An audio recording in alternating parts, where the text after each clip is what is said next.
قیر نشو خو اخیر شو. نن سهار د کابل ښار د 13مې او 13مې ناحیې اوسیدونکو د پل خشک سړک تر قلعه قاضي سیمې اخیر کړ.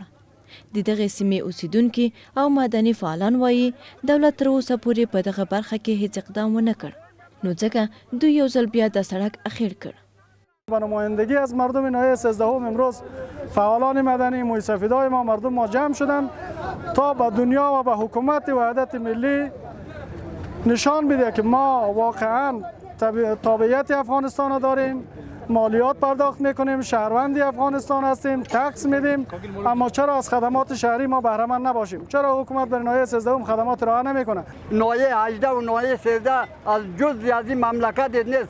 برو خیرخانه و دیگه جایا رو نگاه کو، بیا دشت برچی، این مظلوم مردم از خاطر رایگیری و ریاست جمهوری و پارلمان همه شلوغ و چی دارن دمی دشت برچی در غرب کابل، ولی سرگاهش از همه جایی که پسمانتر شده. دوی وایي د سړکونو اخیرول د نه قیر کوونکو په مخ درانه څپېړه ده، خو دا درېیم ځل دی چې دوی سړک اخیروي او دولت اقدام نه کوي.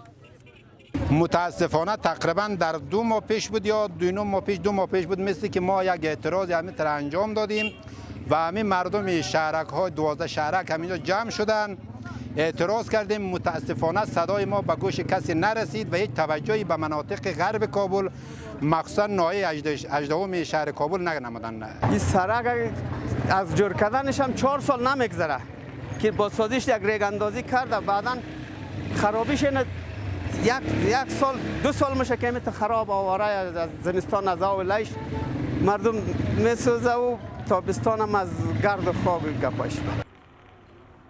د ورځې په زرګونو موټر په دغه لاره تګ او راتګ کوي. دوی وایي کله چې له دغه سړک څخه تیریږي له خورا ستونزو سره مخ دي. اوان دوی ته د ملا تکلیفونه پیدا کړي.